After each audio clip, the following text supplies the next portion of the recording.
新本经法界中，自现原来真身有离障本来护主有请把其境无度光真常护，为度化一切众生，请大家发无上菩提心。发了菩提心之后，今天继续宣讲《咸鱼经》。那么《咸鱼经》今天宣讲的是汪水中虫品第50。那么这个汪水中虫呢，就是讲这个王者城外面呢有一汪水池，在这个水池这个臭水池当中呢有一个大虫。那么就是佛陀呢可以说是带领比丘先说这个大虫的前世造了怎么样一种严重的罪业，导致今生当中呢堕落在这样一种这个不净物当中，感受痛苦。那么实际上这个汪水中虫实际上就是说是这个造了罪是非常严重的。按照一般的惯例来说呢，如果说是在这个下者佛时代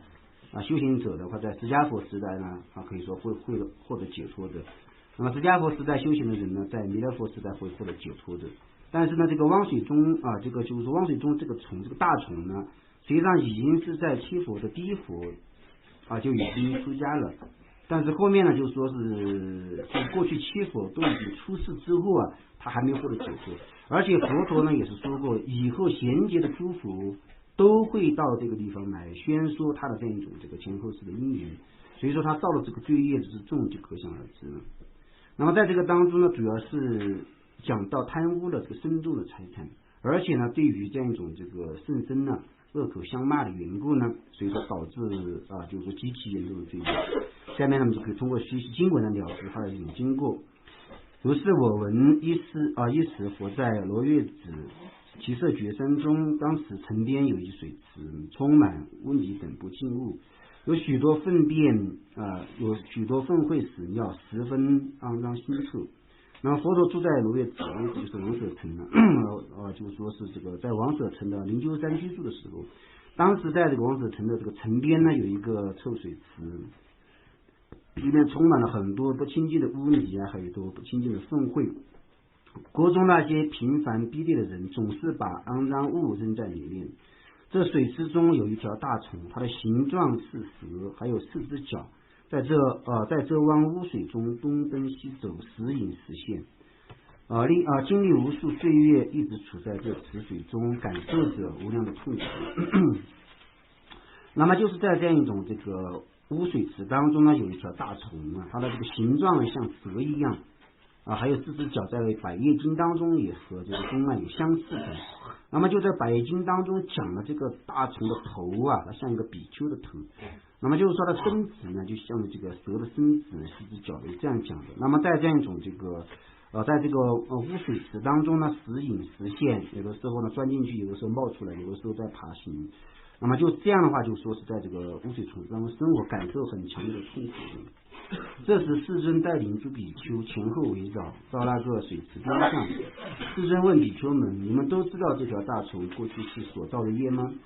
比丘们随即都进行思量，无法了知其所造何业，于是都对佛说：不知道。那么在百经当中呢，是佛陀首先呢观察到了这个因缘成熟了。这个因缘成熟不是说这个大虫得度的因缘成熟了，而是说让大家了知他造业的因缘成熟。所以说呢，佛陀呢就是加持这个水池加持这样一种受水部的臭气熏天就是说这个臭气呢就说是弥漫到了整个王舍城这个王舍城的人就倾城而出了，就要观察到底什么原因导致了就说是这个这么臭最后大家到水池边看到了这个虫。佛陀这个时候一下带领比丘呢就说出城大家就说是这个有些对佛陀没有信心的人，就是说呢你看佛陀今天带了很多人去看集会，那个就是看热闹了。对佛陀有信心的人呢，也是知道肯定是有一个大事因缘要宣讲很精彩的受记等等。那么大家就到了水池边的时候呢，比丘就说是首先是世尊的佛陀问这个虫：你是不是三藏法师？他就说我是三藏法师。然后呢就是说是佛陀说呢，是你造了这个业堕地狱吗？他说正在感受很强烈的痛苦。他就是说是谁是你的恶知识呢？说是我的心我的心就是我的恶知识，没有其他恶知识。后面就开始就是说是宣讲他的这个详细的经过了。那么在这个当中呢，是佛陀让比丘观察这个虫过去所造的业。那么比丘当中呢有圣比丘有凡夫比丘。圣比丘呢通过自己的神通去了知去观察，没办法了知已经超出了神通的范畴了。那么就是说，这些凡夫比丘呢，通过自己的分别业，当然也更加没办法思考了，只有无法了知其所造何业。于是周对佛回禀说，不知道造什么业。实际上造的业是非常严重的。佛告诉比丘们说，你们仔细谛听我就为你们宣说他所造之业。过去世有个佛名为毗婆尸，出现在世上，教化圆满后便趋于涅槃。在他的教法下，有10万比丘进修梵行，他们闲居乐境，依山而住。这座山左右有好林树，花果茂盛，郁郁葱葱，诸树间有泉水浴池，清凉无比，令人喜悦。比丘们目练安住此山，尊善行道，勤修不懈，都证得出果乃至世果，无有一个凡夫。那么就是说是在这个毗婆尸佛出世，按照以前的说法都是在91个劫之前的事情了。那么在这个毗婆过去7佛当第1佛呢，就是毗婆尸佛。毗婆尸佛出现世间后面教化圆满，去入涅槃。在他的教法之下呢，有10万个修持清净梵行的比丘选了一个很好的地方。选了一个很好的地方，就是说是这个有很好的林树有这个花果茂盛，有这样一种树林间有泉水浴池，很清凉令人喜悦的。那比丘们就喜欢这个环境，就安置在这个地方，精勤修道，都证到了这个出果乃至于世果，没有一个是凡夫，就是这10万比丘全都是圣者，或者是有学，或者是无学。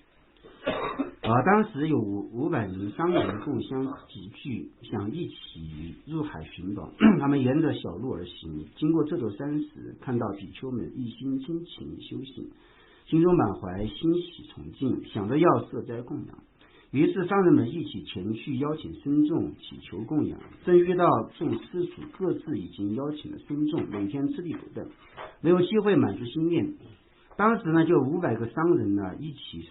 就说是这个想寄居到大海寻宝。沿着小路而行的时候呢，恰好经过这个山，看到了这么多比丘在这样山间在树下精进的修行产生了很强烈的信心，产生很大的欢喜心、崇敬心，就想要设斋供养他们。于是呢，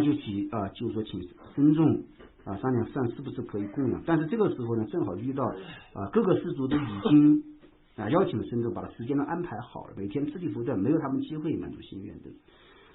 商人们于是拜见僧众说，我们准备辞别入海如果我们能够平安归来，必当设斋供养，希望你们勉励答应。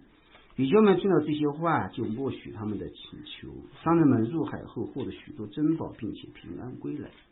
那么没办法呢，就想其他办法了，就是说现在是没有机会，到现在我们就要入海了。如果我们能够从大海当中归来的话，我们就要设斋供养首先给僧众说好希望到时候怜悯答应我们的这样一种祈求。比丘们听到他们话之后就默许了商人们入海也是平安，获得很多珍宝归来了。他们回到僧众驻地，选出各种宝物中最值钱的施予僧众，打算作为饮食之资。如果饮食充足，也可以随意用这些宝物。那么他们到了僧众驻地之后呢，就把这个宝物当中最值钱的选出来，布施给了僧众。也就是说呢，打算作为饮食之资嘛，就说这笔钱也可以用来作为饮食的这样一种这个资粮。那么如果僧众饮食充足的话，也可以做其他的这个用途，也就是说可以随意使用僧众可以随意使用这笔钱。当时僧众接受了他们的宝物，交给僧人摩摩地保管。那么就是说是僧众接受之后呢，就交给了僧人摩摩地。这个摩摩地呢，这个地方也有就是说是这个安利的。总的来说呢，这个就叫做一种就知识吧，有知识言论。那么就是说这个摩摩地呢，就是在这个他只是保管或者负责这些饮食的不算是这个10万圣比丘的行列当中。就是说在这个前面所讲的10万个有学无学的这样一种这个圣比丘那么这个摩摩地呢就是属于这个之外的。否则的话，如果他是得到出国以上的，不可能造这么严重的罪业，不可能这么强烈的这样一种这个就是说是烦恼引发的罪业，这是不可能。前面我们分析过这个原因了。还有这个纯粹的凡夫人。之后僧众的食物快要吃完了，向他索要。以前僧人们商人们供养的珍宝，应当用来维持僧众饮食。后面呢，僧众的食物快用尽的时候呢，就向他索要了。前面商人供养的珍宝应该拿出来就说是变成钱吧，食物应该维持僧众的饮食的时间到了。而摩摩地答复孙仲说：“以前那些僧人是将珍宝送给我的，你们凭什么来要呢？”上座维罗对摩摩帝说：“以前施主们是把宝物赐予僧众，我们让你保管这些宝物，现在僧众食物已用尽，应该拿出来购买食物。”摩摩帝愤怒地骂道：“你们这群吃死的东西，这些宝物本是我所有，你们凭什么来索取？”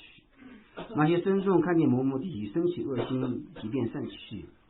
那么就是说，摩摩帝这个时候呢，就是已经产生了很强的贪心了，他把这个财物呢，就是说据为己有了。本来他只是有保管的权利，但是呢，就是看到这么多的这个珍宝啊，一个凡夫人，如果说是相对当中的因果的正见，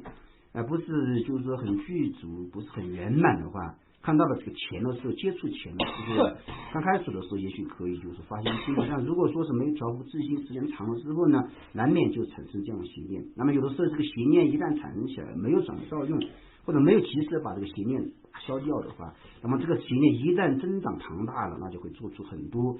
就是说是这个就是说是非常严重的罪业。那么这个摩摩帝也是这样，最初的时候呢，他是做一个三藏法师就是在北京的讲法，最初的时候他是一个三藏法师就是也有能力有智慧。后面呢，大家就是要公推一位就是说能够当执事的，就把他选出来了。他刚开始的时候也非常精进发心是很精进，把一些僧众的食物呢，就是说掌管的很好。那么就后面呢，就是说碰到这一群施主之后施主答应供养这样一种僧众，那么他自己就把钱拿到的时候呢，这个时候贪心就生起来了，一下子就把这个财物据为己有。所以说像这样在看的时候呢，就是摩摩帝最初的时候就是我们看这一段呢，以前那些上人是将珍宝送给我的，这个时候已经把这个已经开始就是说是这个犯了一个很就是说是严重的这个过失了。一方面是肯定是这个知性罪很重，因为他最近是10万个僧众；一方面这个佛制罪方面呢也是非常严重的。可是各方面就说是这个造下很严重的罪业。后面呢，就是说是这个上座维罗斯呢，对于这样一种这个摩摩帝说把这个珍宝这个拿出来置办饮食的时候，他一开始恶口，就说是这个骂这个僧众是吃不尽分，这些像这样的话就说是这个对于书生最近恶口的缘故呢，再加上一个很严重的罪业。所以这个僧众看到摩摩帝生起恶心呢，就没再说，因为再说下去肯定还会让他造更严重的罪业，所以这个时候就是这个没再说什么就散去了。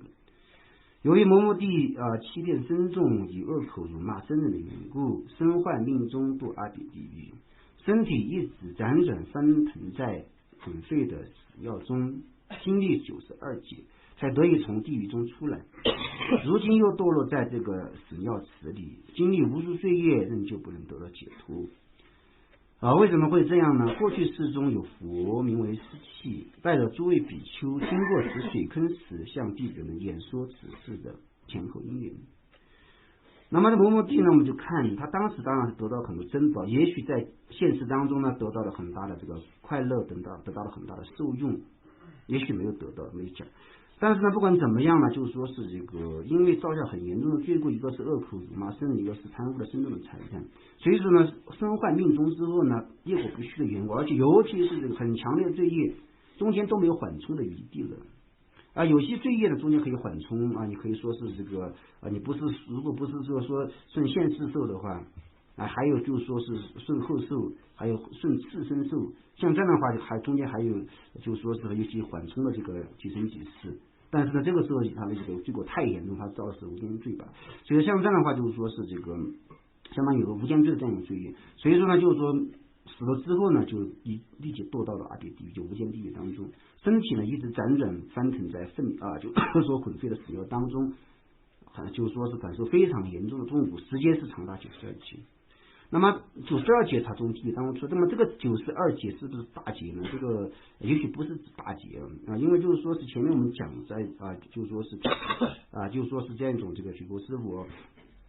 到释迦佛之间的91个劫这个91个大劫呢。那么这个时候呢，如果说是这样算下来的话，那么一直在地狱当中，中间就没有就是说是转生在死药池当中的机会了。也许这个地方的92劫是不是指一些小劫而讲的？也许是从小劫进行算的。那么他从地狱当中出来之后呢就是说堕落在这个死尿坑当中，这个中间他实际上是又堕地狱，堕了一段时间地狱之后呢，又转在人间就是出现在这个死药池当中。等到这个就是说是这个死鸟池当中这个业境的时候，又堕地狱，然后又出来到死鸟池当中，就是这样一种这个不停的辗转的这样一种受痛苦。就是说92劫之后从地狱出来，堕落在这个死鸟池当中，经历无数岁月不能解脱的。为什么这样呢？因为就过去时有佛教是释气佛，就是说过去七佛当第二佛了。然后当时也是带着诸位比丘经过这个水坑，向弟子演说了这个摩摩地这个大虫的前后因缘。又有一位佛名为水叶也随着比丘众来到这里，随着宣说其因缘，其命终之后还要堕入地狱，经历数万余岁，命终后又转生到这个坑水中。也就是说呢，如果佛出世了如果是佛出世了，他就会暂时从地狱当中出来，转在这个水池当中。佛陀他们呢就要带领比丘到这个水坑当中呢去看他，就要给众比丘宣讲他的因缘，警醒后来修行。那么等就是说这样一种这个经过事情之后，他又会转到地狱当中，在地狱当中去感受剧烈的痛苦。后面佛出世的时候，他又会转生到人间来，就是这样不停的转就是说是不停的辗转。后来又有一位佛名为居留情，同样也率着徒众前后围绕着来到这个水坑边上，向比丘们宣说他的前后因缘。后来居拉罕摩尼佛也带领弟子们一起来到这个坑边。那么就是说是这样一种这个后面呢也有这个居留情的居留尊佛也带了很多这个比丘来介绍在前后因缘。后来呢就是说这个居拉罕摩尼佛也带着弟子来到坑边。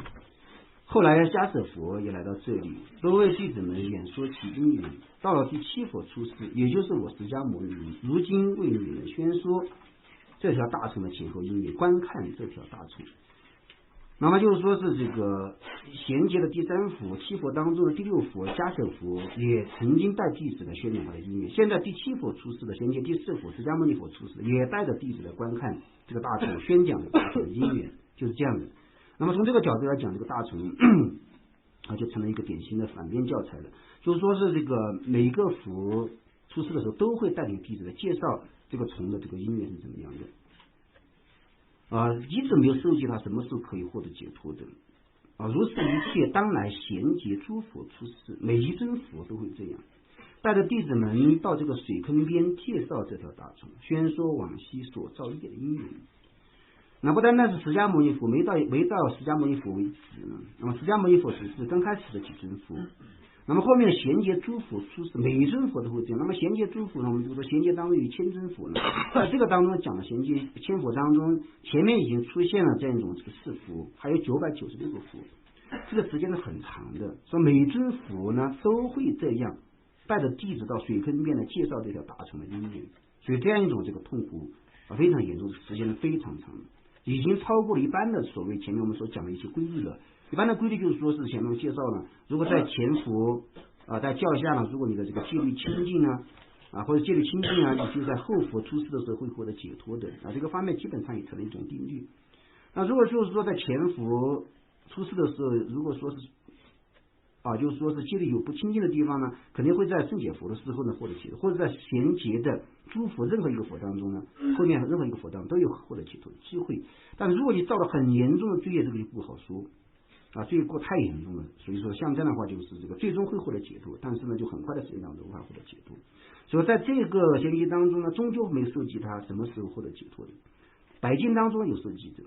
百业经当中佛陀就是说后面这个弟子问这个人什么时候获得解脱的时候的，佛陀受记说是在衔接500佛出世之后有个佛叫作明佛作明佛作明佛出世的时候呢，他会得到一个人身出家，但是呢就是说是这个在佛在世的时候得到人身，出家之后又造了一个无间罪，又堕了地狱了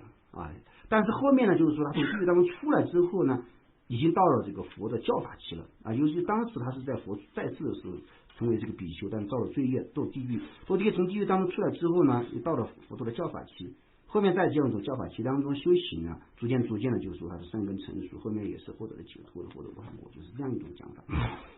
所以说不管怎么样，这样一种罪业还是非常严重的。有的时候我们想在人生的几十年当中，有些罪业我们觉得难以忍受的，但是呢就像这样做到地狱当中，也就是说我们现在在学习这个大虫的经历的时候呢，他还是受苦了他也许已经没在这个王舍城外面的水池，王舍城现在都找不到了，而且这上面的水池很早就干了。就说这个从死之后呢，他还会堕地狱，现在是可能还在死生地狱当中在打滚在感受这个很强的痛苦。所以像这样的话，就是说是我们学习这样一种这个经历呢，现在他也在感受，以后弥勒佛出世还会感受，也许我们成就之后他还要感受，或者说我们也许如果不警醒的话，走他的老路，像这样我们造了这个罪业，后面别人来学习我们的经历，这个方面就有点这个痛苦，有点恐怖了。所以不管怎么说呢，我们学习这样一种这个学习这样一种经典，主要还是要对因果方面产生一种警醒，产生警觉尽力的去取舍它。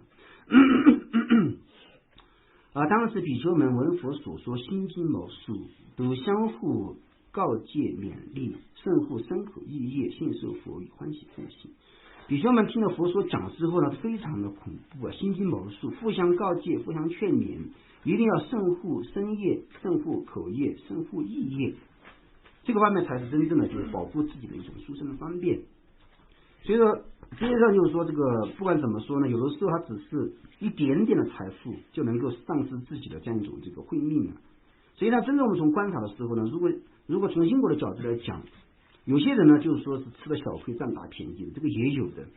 不管怎么样呢，就舍弃这样一种这个世间的欲妙精进的修持，其他的都不放在心上就是很多这些这个修法的人，很多发心的人，就是说很努力的给常住，很努力的给上师做很多事情，像这样的话就是没有得到什么，也没有得到名誉也没有得到很多财富，都在默默的奉行就是奉献自己的生命意义但实际上像这样似乎是别人看起来你没得到什么，吃了亏了，但是就是说是从一个角度来吃了亏，但是这样的事情就累积了很多很多的质量，累积了很多很多的善根，后面呢就通过这样的善根就会就是感受这个感受很多的安乐，来自从人生当中获得解脱。有些人呢就是说在生存当中，或者在这个在这样一种这个现实当中呢吃一些就是说占一些小便宜，但是吃大亏的，这个也有。就比如说这个地方某某地也好，或者很多在这个当中翻船的人，都是有一个共同的这样的事情就贪污僧众的财产或者占一些便宜欺骗心中像这样的今生当中也许过得好，也许过得不好，但是呢就是后世当中一定要陈述这样的业的。佛陀在《百业经》当中也再再的宣讲，这样的业不会陈述在外面的地水火风上面，不会陈述在外面的岩石等等上面，陈述在谁上面呢？陈述在造业者的相续当中，肯定是在自己相续当中陈述的。所以像这样的话就说是这个应该了解这个问题。所以大众听了之后呢，信受佛说这个事情下面讲沙弥均提品第11。沙弥均提呢是舍利弗的世子舍利弗的世子。那么就是说舍利弗的世子他前世是一条狗，然后因为舍利弗尊者在他临死的时候呢，给他布施食物给他宣讲妙法，他在欢喜当中死去，后面转生了一个小孩，很早就遇到舍利弗，得到了这样一种罗汉果位。这个方面就是讲到了这样得度的因缘。然后呢就是说佛陀也是宣讲他为什么会堕落在狗身当中的时候，也是讲到他以前造业呢。他在迦叶佛时候这个比丘嗓音很好，然后就看到别人一个老比丘就是说是这个唱诵的时候声音不好听的时候，他就说你的声像狗叫一样，像这样的话就500世当中做狗这个方面都是要有业果不虚的这个问题了上面均提品51。如是我闻，一时佛在，舍为果其数及孤独言，当时尊者舍利弗昼夜各30一直用天眼观察世间，看到哪一个应当度化，当即前往救度。那么佛陀是住在舍卫国的时候呢，当时呢就是说是佛陀的二圣徒，就2大弟子之一的舍利弗尊者，昼夜各30都在用天眼观察世间，哪一位和自己有缘，哪一位的这个就他的因缘根基已经成熟了，应当度化，他就会前往救度。不单单是这样一种这个罗汉是这样的，实际上呢就是很多圣者都是这样的，菩萨也是这样的，都在一直用这样一种天眼，都在用自己的智慧观察实际上我们得度的时候也是这样的就是说是得度的因缘成熟之后呢，也是上师就善知识上师也就会在某个机缘当中出现在你面前宣讲佛法，让你就是说是进入佛门。有的时候家庭的相续突然就是说产生一个向往圣地的心，到了这个佛学院之后呢得到救度，这个也有的。所以说就是说是圣者的共同的这个功德就是度化有情。舍利弗尊者也是昼夜30都在用天眼观察世界，哪一个应当度化就前往救度。那时候有一对商人要到别的国家做生意，这些商人带着一只狗同行，走到半路上，商客们稍作休息，那条狗趁人们不注意，大家休息的时候偷吃了商人们带着的肉。商客们发现后十分愤怒，一起殴打他，把狗的腿打断了，将他扔在旷野中弃之而去。然后当时有一对商人要到其他国家做生意，带着一条狗同行走在半路上休息的时候呢，这个狗趁人不注意的时候贪吃嘛，或者有时候很多这个狗吃不饱，导致就说是这个到处去寻找这个食物，所以说到处在这个寻找这个食物的时候，看到大家不注意的就把大家的肉吃掉了。商人们发现之后很愤怒，一起殴打他，把狗的腿给打断了，不要他的，把扔在旷野当中，他们就继续上路。当时舍利弗远远的用天眼看到了这只狗，见他手脚屈膝卧在地上，饥饿难忍，濒临死亡。舍利弗于是着衣吃帛，约一吃帛如尘起食，得到食物后就拿着飞到狗的身边，慈心怜悯，将食物施与这狗。狗吃完这些食物才得以存活下来，心中十分欢喜，更加踊跃。那么就说是这个，那么就是舍利弗尊者还观察用天眼看到了这只狗正在感受这么强烈的痛苦，一方面就是说手脚被打断的时候呢，就说是这个四只脚被打断了，一方面就是非常饥饿并且死亡很痛苦的状态，所以说尊者产生了这个慈心然后想要救助他，然后呢就是说是着衣吃帛入尘起食呢，得到食物之后就用尘中飞到了他的身边，对他产生了这个怜悯心，把食物施给他。狗吃完这些食物之后呢，就说是可以存活下来，他的心中也是非常高兴的，非常踊跃，就是对舍利弗尊者产生了这样一种信心。舍利弗就为这条狗详尽的开解演说微妙的佛法，狗听法后就死去了，转生在舍卫国一个婆罗门家中。那么就是说舍利弗尊者在这样一种状态当中，给狗详尽的去宣讲这样一种微妙的佛法，宣讲法义。那么狗听完法之后呢，也就死去了。后面呢，就是说通过这样一种这个善根或者通过这样一种因缘，他转生在舍卫国一个婆罗门家中。当时舍利弗独自起食，婆罗门见了就问他：尊者一个人起食，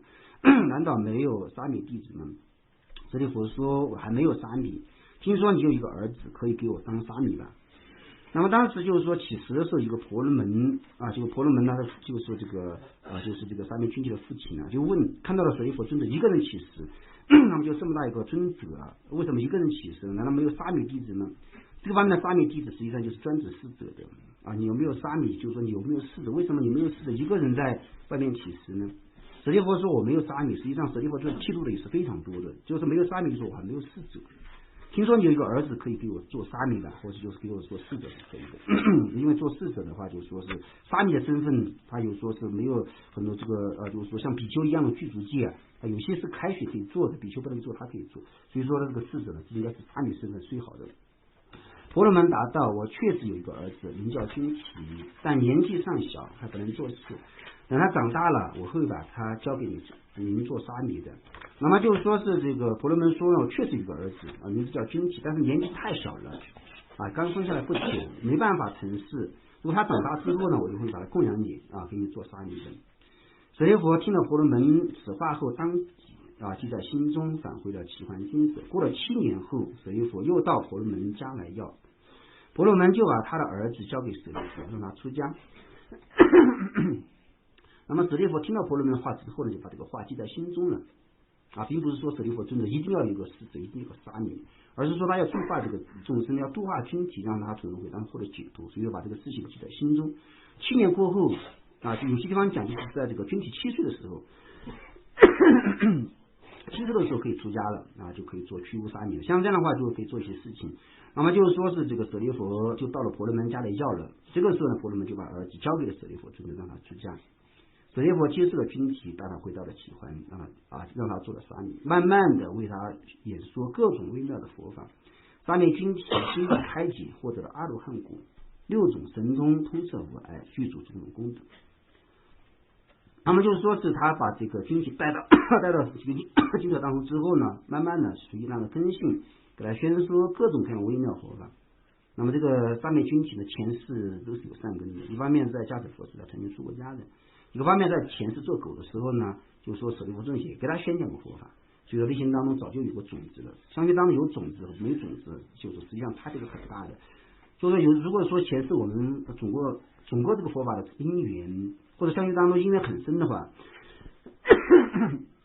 今世当中要就是学习佛法的时候也不会非常的费劲。那么如果说是这个没有种子或者种子不够深厚，那学习佛法呢就比较费劲了。那不管怎么样呢，像扎伽班尼达尊者所讲的一样，那么如果说今生当中我们好好的学习，即便不成为智者，但是在后世也像取钱一样，就像就是说在去银行当中把自己存的钱取出来一样，像这样我们就会就是说是自然而然获得种种的功德了，很容易成为这样一种智者。那么这个时候呢，上面均体的这种善根已经成熟了，获得了阿罗汉果位，具备这种神通，一种种种功德。以前在哪个地方我们也是学习过嘛，就是这个在请佛去应供的时候，有很边远的一个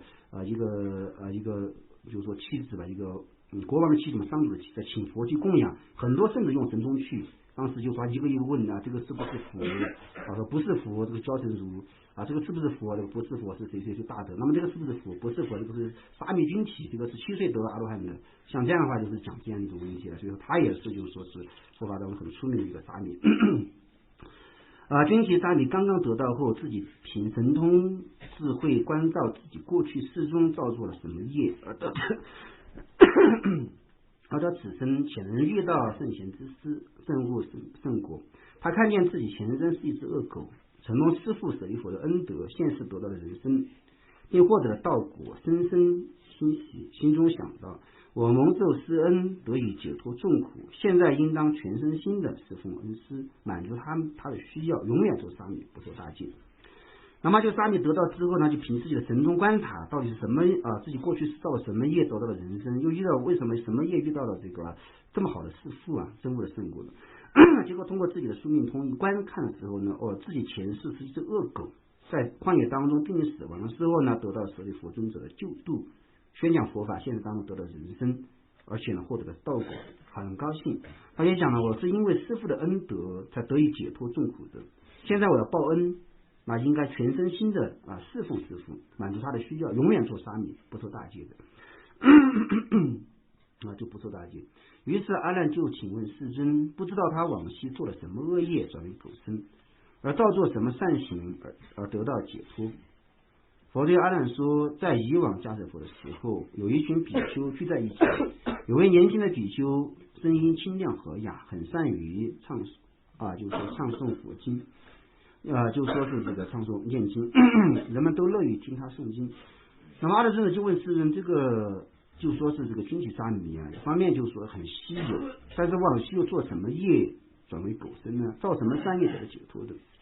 佛陀对阿难尊者讲了，以前在迦叶佛的时代，有一群比丘聚在一起修行，那么有位年轻的比丘声音非常好听唱起说这个念起经来，大家都很喜欢听他念经。另有一位比丘年高老迈，声音就是说声音浑浊迟钝，不能好好的念诵佛经，每次发出声音只为自己娱乐。这个年老比丘已经得到阿罗汉果，沙弥功德已圆满于还有呢，就在这群比丘当中有一个就是说年高老迈的比丘声音不好听，不能够好好的像这个年轻的比丘一样念诵佛经，那每次也发出一点声音呢，只是为了自己听自己娱乐而已。那么这个老比丘呢，已经获得了阿罗汉果了，一切沙弥的功德全部已经具备。那位年轻的嗓音美妙的比丘见年老沙门音声顿浊难听，倚仗着自己的好嗓音而喝骂老比丘，你这位长老发出的声音活像狗叫。轻视喝骂完后，老比丘就叫年少比丘过去，问他：你可知道我是谁吗？年少比丘回答：我太认识你了，你就是迦叶佛师的比丘嘛。当着老比丘说：我如今已经得到阿罗汉果，沙门的种种庄严一应之全面。那么就是说是这个年轻的比丘，就是说看到这个老比丘在念经，而且听到他声音这么难听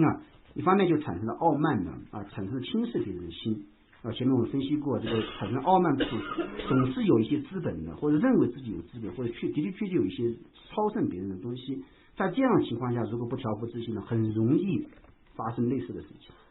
在仰仗自己的声音好，就喝骂老比丘说：你这个比丘念的发出的声音就像狗叫一样。那么就是说骂完之后呢，老比丘就是说怜悯他就老比丘很怜悯他，就把他叫过去，你知不知道我是谁？老比丘这个时候还没有醒悟呢，他就说我怎么不认识你，我太认识你了，也就是迦叶佛的一个比丘而已。就是说上座比丘说呢，我如今不是一个就普通的这个比丘了，不是一个形象的比丘了，我已经获得了阿罗汉果，也就是说一个胜利比丘，沙门的种种庄严全部具备了。当年少比丘听到老比丘这样说时，胆战心惊，毛发尽竖，心里感到惊惶害怕，并深深的自责。他立即在老比丘面前忏悔自己刚才犯下的过错。当时老比丘也接受了他的忏悔，因为他所说的恶语使自己在500世中一直感受可生。由于他出家学道修习清净戒行的缘故，现在能见到我，蒙受教化，得到解脱。那么就是少年比丘听到老比丘这样说的时候，非常的害怕呢，就知道自己对于这个无学的圣者说了恶口了，造了很重的罪业，所以马上在老比丘面前忏悔自己刚刚犯下的过失。如果这样一种过失如果不忏悔，拖的时间越长的话，那么他就说是受报的时候，他的这个罪过也就越重。那么如果就是说是这个造罪之后马上忏悔的话，那么这个就容易清净。虽然要受报，但是就说是这个感受到业报有的时候不是非常严重的，因为这个业性它有一个辗转增长的一种特性辗转增长以前在很多经典当中讲滚雪球业滚雪球，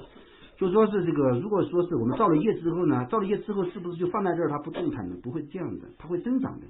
所以像这样的话，就是说是每天要念诵21遍百字，就是为了就是说把它压住，不要让它这个罪行增长，然后呢这个把它压住，让它不增长的时候再去修很多善法把它对治掉。否则的话一直增长后面就是说更加难于忏悔清净了。所以说像这样的话就说是这个马上忏悔了，而且呢有时候在造罪之后如果有惭愧心的话也容易清净的，这方面是在很多经典当中都是讲过的。所以这个老比丘也接受了他的忏悔，但是他虽然忏悔了，因为他所说的恶语这个习气他这个等没有清净的缘故，所以说自己500世中一直感到可生，没有堕地狱，但是还是转过去了。因为他以前在迦叶佛时代出家学道修习清净戒行的缘故，现在能够遇到我，蒙受教化得到解脱，遇到了佛，实际上遇到舍利弗尊者和遇到佛是一样的。如果佛不出世，舍利弗尊者不会出世，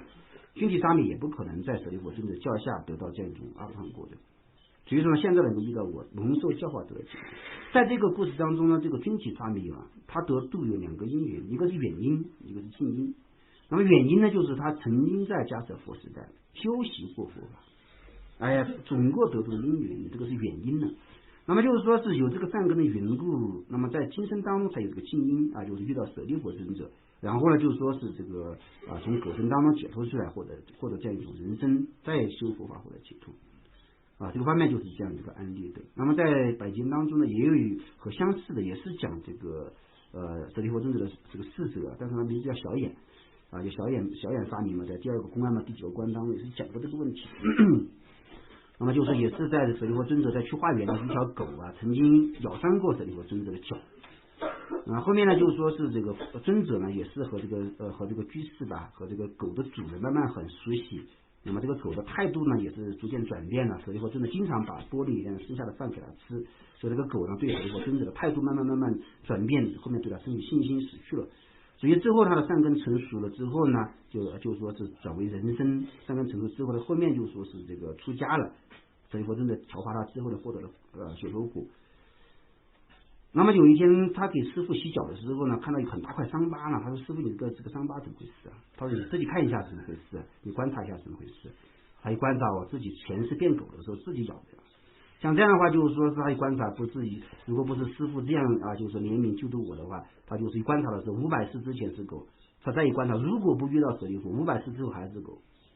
因为遇到了师父的缘故，像这样的话就是说是从狗身当中解脱获得了阿罗汉果，他就很感恩，他就发誓一直做沙弥，一直要侍奉师父的，就是像这样一种这个情节稍有不一样的地方。当时阿难听了佛的所说，欢喜信受，顶戴奉行这个以上呢就讲了沙弥分享。